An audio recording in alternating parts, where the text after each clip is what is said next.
Hello students, जैसा कि पिछले वीडियो में प्रोबेबिलिटी हमने शुरू की थी, उसी में हमने कॉइन के केस किए। जो भी आपकी प्रॉब्लम हो आप मुझे सेंड कीजिए, उसके आंसर मिलेंगे आपको। अब उसी में डाइस का केस और देखते हैं। सबसे पहले बात आती है सर डाइस। भाई हर एक फेस स्क्वायर बेस शेप है, तो यहाँ पर आप श्योर नहीं होंगे कि कब कौन सा फेस अप होगा। तो डाइस में एक क्यूब इस्तेमाल किया जाता है, जैसा कि आप लोग लूडो देखा होगा, लूडो खेलते वक्त जो अपन लूडो में देखते हैं डाइस। तो डाइस में सबसे पहले बात आती है सर, अगर एक डाइस है तो आउटकम कितने होंगे? भाई 6 होंगे, या तो 1 आएगा या 2 आएगा या 3 आएगा। 1 2 3 से मतलब है 1 आएगा, 2 आएगा, 3 आएगा, 4 आएगा, 5 आएगा, 6 आएगा। फिर बात आती है कि अगर सर 2 डाइस हुई तो भाई सबसे पहले मैंने कॉइन के केस में क्या बताया था, एक कॉइन उछालो, आउटकम क्या क्या होंगे? हेड और टेल, यानी कि एक सिक्के में 2 हैं, हेड या टेल। तो अब जितने सिक्के लें उसमें 2 रेज टू पावर 1, अगर एक कॉइन है, 2 कॉइन है तो 2 रेज टू पावर 2 आउटकम होंगे। 3 कॉइन है 2 रेज टू पावर 3। वही चीज़ यहाँ पर अप्लाई होगी। अगर 2 डाइस हैं तो आउटकम कितने होंगे? 2 डाइस हैं तो 6 square, that is 36। Sir 3 dice ली तो 6 raise to power 3, that is 216। ये तो हुए टोटल आउटकम। होंगे क्या क्या उसके बारे में बात करेंगे। सबसे पहले बात आती है डाइस में, if A dice is throne find the probability of getting.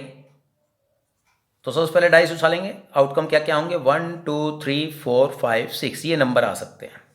Find the probability of getting prime number.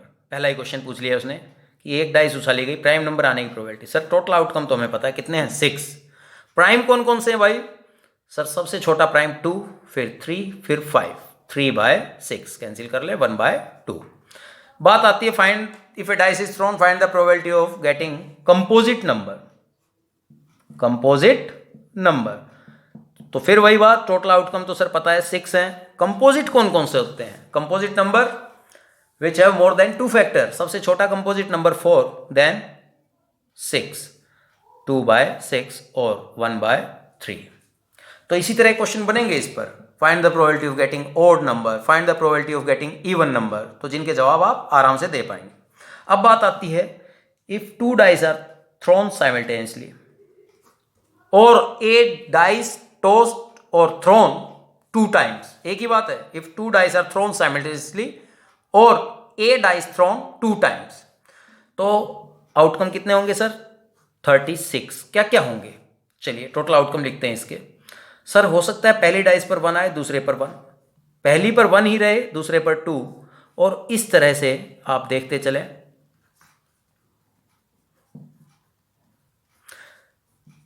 2 1 भी हो सकता है पहले पर, दूसरे पर 2 2। पहले लाइन में आपने देखा 6 आउटकम थे, अब फिर 6 आउटकम आ रहे हैं। समझ रहे हो इस चीज़ को? यस सर, ठीक है भाई। पहली डाइस पर 3 आए, दूसरे पर 1 आए, तो जो पॉसिबल आउटकम हो वो कितने हैं? 36। पहले तो मैं इन सबको लिखना बता रहा हूँ कि किस तरह से टोटल आउटकम लिखे जाते हैं, और उस पर बेस्ड कुछ क्वेश्चन देखिएगा, आपको समझ में आ जाएगा। Up to 10th class mostly question हमारे पास 2 डाइस और 1 डाइस के ही आएंगे। 3 डाइस के क्वेश्चन 11th और 12th क्लास में आप पढ़ेंगे।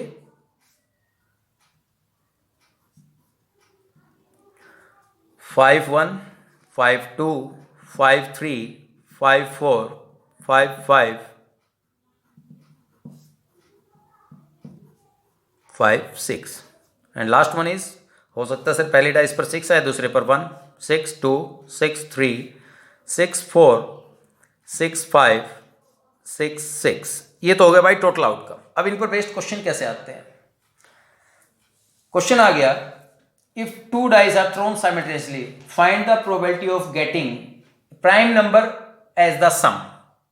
जो भी आपके टोटल आउटकम आए हैं इनका सम क्या हो? प्राइम। देखिए 1 + 1 2, तो सर सम प्राइम हो, इसके लिए टोटल आउटकम सारों को लिखना पड़ेगा? नहीं भाई, ये तो मैंने आपको बताया है लिखने का, एग्जाम में आता है, 1 नंबर का क्वेश्चन है। आप सिर्फ ये देखिए कि सम प्राइम या प्राइम नंबर कौन कौन से होंगे। सर 2 3, मिनिमम सम कितना होगा? 2, मैक्सिमम कितना होगा? 12। तो जब उसने क्वेश्चन पूछा find the probability of getting sum as prime, तो हमें सारा लिखने की ज़रूरत नहीं है। सबसे पहले ये देख लिए मिनिमम सम कितना है 2, मैक्सिमम कितना है 12। 2 और 12 के बीच में प्राइम नंबर कौन कौन से हैं सर? 2, 3, 5, 7, 11। ठीक है, अब 2 कब आ सकता है सर? 1 + 1 एक ही केस है, ठीक है सर, 2 का केस हो गया। 3 भाई कब आ सकता है सर? 1 2 से आ सकता है, 2 1 से आ सकता है, ठीक है। 5 कब कब आ सकता है सर? 5 आ सकता है 1 4 4 1, 2 3 3 2, और कोई केस 5 आने का नहीं सर। नेक्स्ट 7 कब कब आ सकता है सर? 1 और 6, 6 और 1 सर। 2 और 5, 5 और 2 सर। 3 और 4, 4 और 3, और कोई सर? 5 लेंगे वो आ चुके केस, 6 लेंगे आ चुके case. Next prime number up to 12 11 है। 11 कब कब आ सकता है सर? 1 6 5 और 5 6। तो भाई देखा आपने 1 2 3 4 5 6 7 8 9 10 11 12 13 14 15। तो प्रोबेबिलिटी क्या है इसकी? 15/36। कैंसिल कर दें 5/12। Is that clear? इसी तरह से क्वेश्चन पूछा जा सकता है इसी में कि फाइंड द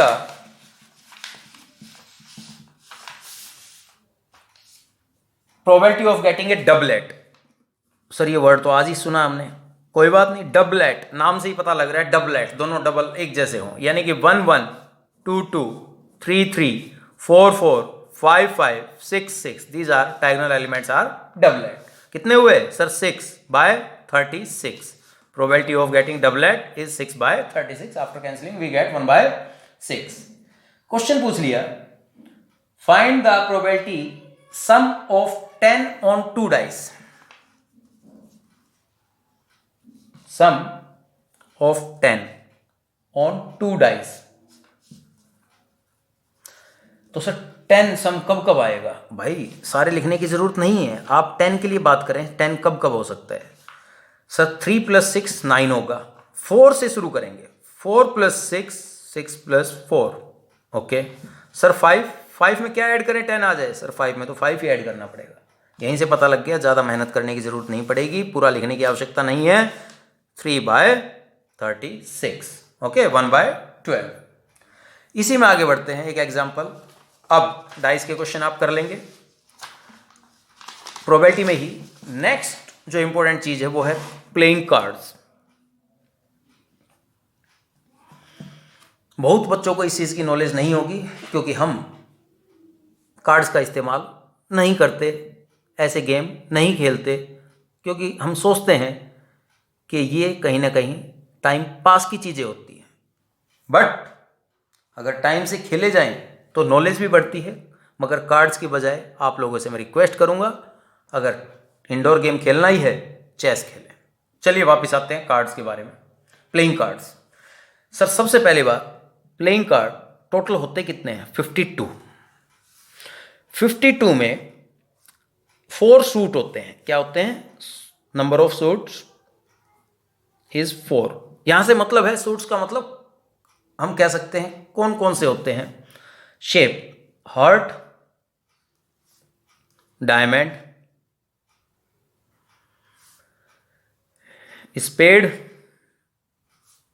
क्लब। सर रट्टा मारना पड़ेगा। भाई कोई बात नहीं, समझने की भी कोशिश करते हैं। नहीं खेलते तो रट्टा मारना पड़े ऐसा नहीं है। हार्ट शेप ये देखी होगी कार्ड्स पर, आप लोग मोबाइल पर,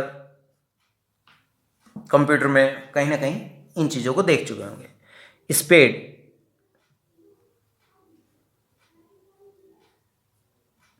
और क्लब।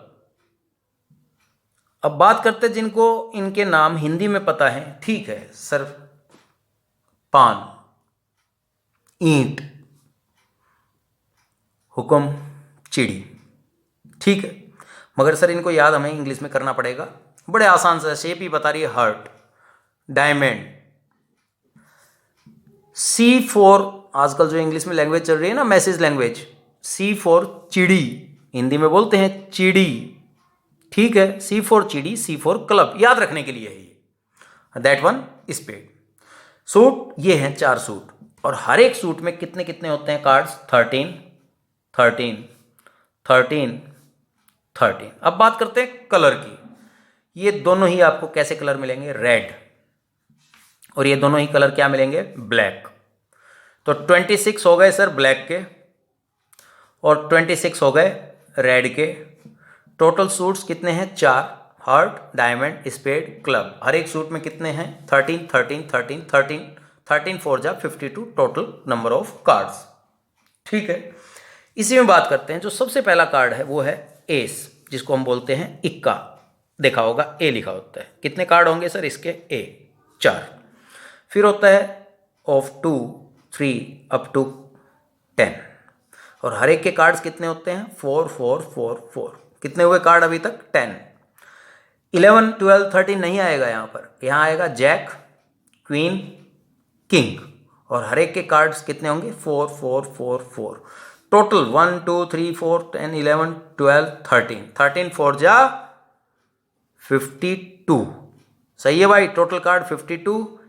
एस के 4 कार्ड होंगे, एक यहाँ से, एक यहाँ से, एक यहाँ से, एक यहाँ से, यानी कि एस के पास 2 रेड होंगे, 2 ब्लैक होंगे। रेड में एक हार्ट, एक डायमंड, ब्लैक में एक स्पेड, एक क्लब।